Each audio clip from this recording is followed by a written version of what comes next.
जय मसीह की। मैं पास्टर वरुण प्रभु की खिदमत में आपके साथ। आज हम देखेंगे कि हम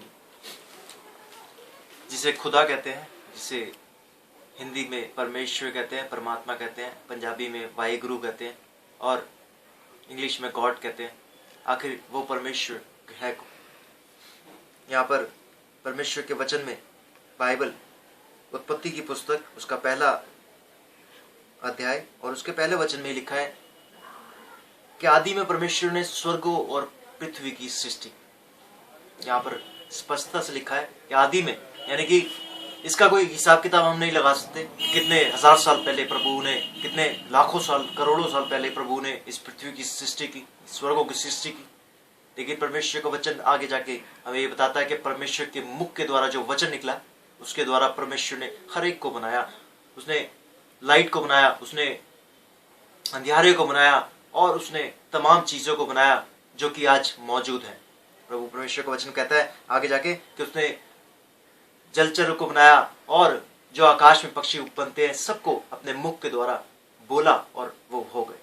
लेकिन परमेश्वर का वचन आगे हमें बताता है, पवित्र बाइबल, कि केवल एक मनुष्य, एक ऐसा प्राणी है जिसे परमेश्वर ने अपने हाथों से पृथ्वी की मिट्टी में से लिया और बनाया और अपने श्वास उसके अंदर फूंक दिया और वो मनुष्य जीवित प्राणी बन गया। मेरे भाई बहनों, मैं आज आपको ये बताना चाहता हूँ, ये बहुत बड़ा भेद है और कई लोग ये भेद प्रभु परमेश्वर ने बहुत साल पहले, हजारों 2000 साल पहले खोल चुका, लेकिन आज भी हम अनभिज्ञ हैं इससे, आज भी हम अज्ञानी हैं। लेकिन परमेश्वर का वचन एक जगह लिखा है, प्रभु यीशु मसीह ने स्वयं कहा कि हे पिता, मैं तेरा धन्यवाद करता हूं कि तूने वो भेद, वो बातें, वो ज्ञान की बातें ज्ञानियों से छुपा रखी और मूर्खों पर खोली, उन तुच्छों पर खोली जिन्हें लोग तुच्छ समझते थे।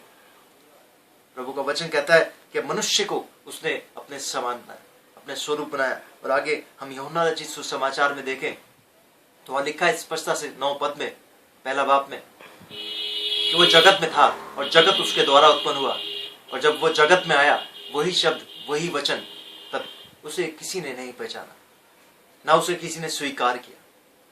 मेरे भाइयों बहनों, कुंवारी कन्या से वो परमात्मा उत्पन्न हुआ, वही शब्द, वही वचन जिसको सारी पृथ्वी ने जन्म लिया, जिसके द्वारा यहाँ लिखा है कि स्वर्गों ने जन्म लिया और पृथ्वी ने जन्म लिया, वही परमेश्वर पिता हमारे बीच में आज से 2000 वर्ष पूर्व आ गए।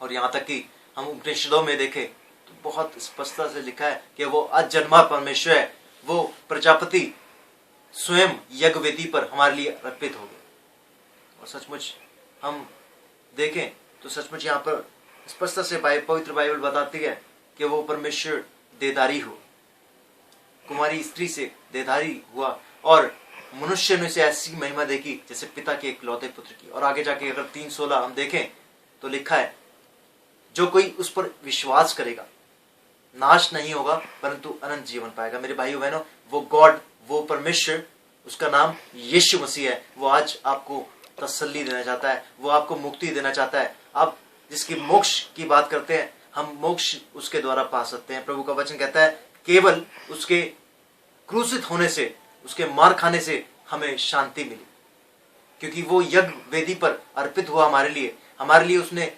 हमारे अपराध थे। प्रभु का वचन कहता है जब हम पापी ही थे तब वो हमारे लिए उसने अपने प्राणों को की आहुति दी। सो मेरे भाइयों बहनों, वो सारा कलेश जो हम पर आने वाला था, परमेश्वर इस पृथ्वी पर करने वाला था, वो स्वयं परमेश्वर ने अपने आप सह लिया। हम देखते हैं कि बहुत से धर्मों में देखते हैं, बहुत सी चीजों में देखते हैं हम कि वे बलियां हुआ करती थी, और बाइबल में भी देखते हैं कि बलियां हुआ करती थी और बलियां इस बात का प्रमाण होती थी कि हमारे अधर्म जो है वो खत्म हो गए।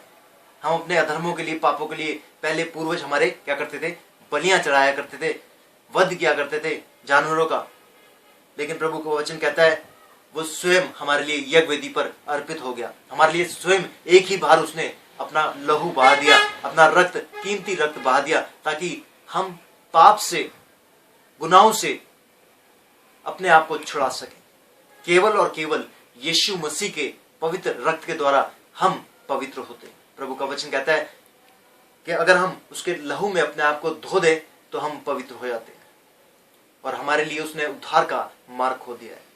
प्रभु का वचन कहता है जो उस पर विश्वास रखता है वो नाश नहीं होगा परंतु अनंत जीवन में जाएगा, स्वर्ग का भागी होगा।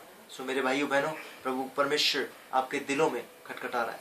वही गॉड, वही इटर्नल गॉड, वही क्रिएटर आज आपके हृदय के दरवाजे पर आकर खड़ा हुआ खटखटाता है।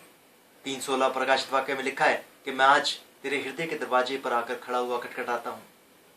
अगर मेरी बेटी, मेरे बेटे, आज तू मेरे लिए अपने हृदय के दरवाजे को खोलेगा तो मैं तेरे हृदय के भीतर आऊंगा।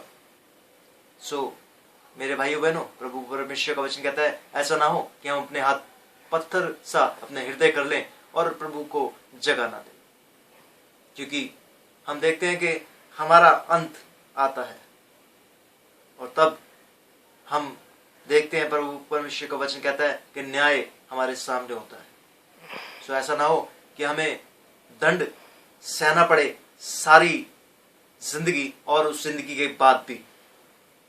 सो मेरे प्यारे भाइयों बहनों, आइए हम अपने जीवन को प्रभु को अर्पित करें, जिस प्रकार प्रभु यीशु मसीह ने हमारे लिए उस एक वेदी पर अर्पित हो गया, उस क्रूस पर टांगा गया और हमारे लिए ही अपने प्राणों की आहुति दी और तीसरे दिन बाद मृतकों में से जी उठा। उसी प्रकार आइए हम भी आज प्रभु को अपना जीवन दें, ताकि जब प्रभु आए, जब उसकी सेकंड कमिंग हो, तब प्रभु परमेश्वर को हम अपना चेहरा दिखाने वाले हो सके, उसके सामने खड़े रह सकें और उसे कह सके हाँ प्रभु, हम तेरे लोग हैं।